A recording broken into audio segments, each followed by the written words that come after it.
when Sikhism is more common towards Islam, then why Sikh brothers are against Muslims? Is it religious political enmity? Guru Gobind Ji is against Muslim rulers. Does Guru Nanak Ji has any issues with Muslims? A very interesting aspect to look into. The brother has asked a question that if Sikhism has so many commonalities with Islam, why is it that some of the Sikh community members have some sort of opposition to the Muslim community members? Or is it a religious conflict or is it a political conflict? So see, point number one, we are discussing from a religious theological perspective. That is what I do in the field of comparative religion, study other religions and look at the similarities and some of the differences which we can overcome through understanding and education. However, there are always going to be possible political conflicts between different groups. For example, now, when Guru Nanak Ji started to form the religion of Sikhism, in those days it was the time of King Babur in India. And when, imagine a king is ruling an entire country, an entire nation, an entire state, they do not want any opposition from any other state, city or group. When that opposition happens, the ruler in those days was expected to fight, to oppose and to even have a war with anybody who is challenging the rulership or the kingdom of that time. So King Babur, King Humayun, King Akbar, all the Mughal rulers of India who unified the entire India to the extent that at the time of King Babur in the 16th century, India was so large that it covered the entire modern day India, the entire northern part of India, the central part of India, to deep down south, all the way to the modern day Bangladesh, including all what is today's modern day Pakistan, as well certain parts of Afghanistan. This was what you call Bharat, India, under the Mughal Empire in the 16th century. So while this was being formed, anyone who opposed the kingdom of that time, they would be fought through, there would be a war, there would be a fight, and many of the opposition rebellion would be executed if they were found to rebel against the government. So Guru Nanak Ji did not have any such trouble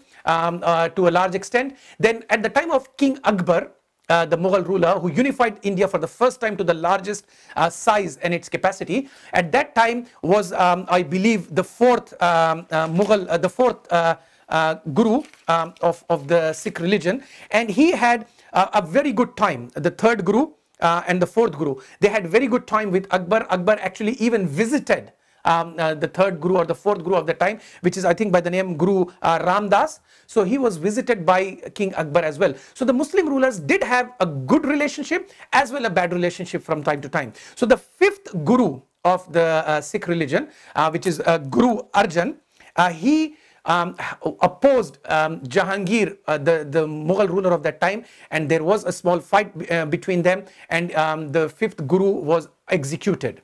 Now, mind you, this is very important to note. This was not a battle between Muslims and Sikhs. No, this was not a battle on the religious terms. Because the Mughal rulers, anyone who opposed them, there were Muslim kings who opposed them and they were executed. There were Hindu kings who opposed them and they were executed. There were Sikh community members who opposed them and they were executed. So they were all fought because it was a kingdom unifying India, and anybody who opposed was fought through.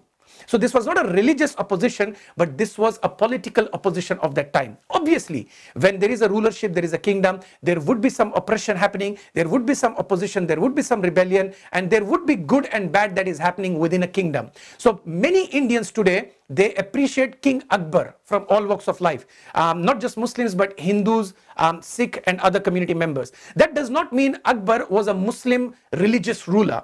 He was a Muslim ruler by religion, by faith, but he was a political leader as well. So there were Hindus and Sikh community members who were part of the military of the Mughal rulers. There were Hindu kings who had Muslim military generals. There were Sikh gurus who had Muslim followers at that time, who had Muslim friends of that time. For example, when Golden Temple, the top or the most religious sacred Sikh temple was being laid down in around 1589, the foundation was set or laid down by a Muslim scholar from Lahore by the name Mia Mir. He laid the foundation on the request of the fifth Guru, Guru Arjan.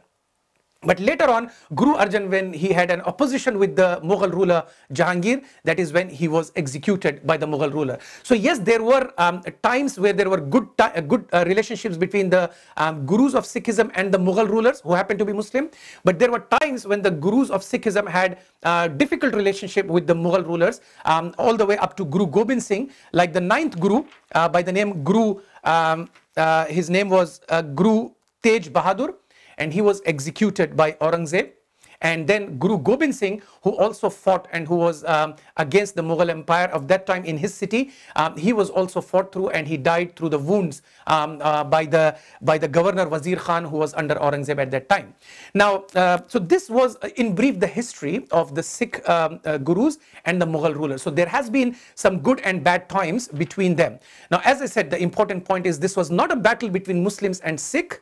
As I mentioned, from the entire history of India's kingdoms, there has been Muslim rulers with Hindu and Sikh military generals. Then there were non-Muslim rulers like Hindu rulers, Hindu kings who had Muslim military generals and Sikh military generals.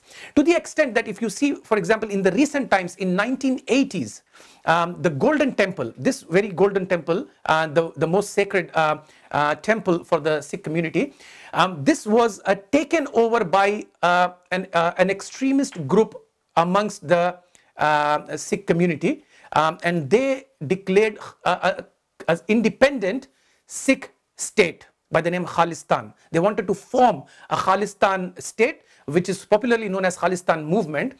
So this one particular Sikh group, they took over Golden Temple and they declared opposition to the Indian government. So when this happened in 1984, the then Prime Minister of India, Indira Gandhi ji, she declared to root out this opposition group, who were titled as extremist and terrorist group of that time, which were also opposed by mainstream Sikh community of that time. And the military general who took this offensive on the Golden Temple, who attacked the Golden Temple to root out the Sikh extremist group from there, was also a Sikh community member. So a Sikh military general is the one who went into it and attacked and killed. It is said that almost 500 to 1,000 people were killed in that ambush, which is known as what you call Operation Blue Star. Done by the Indian government and the military of that time. We are not taking sides who is right and wrong all the way from Mughal Empire to the Indian modern day Indian government of today. But what we are saying is there were times of conflict, but these conflicts were not religious. These were political conflicts. So hope we can look into it from that perspective. And while giving dawah to the people, it is always better that we speak on theological perspective and the belief system rather than the political opposition that people may have.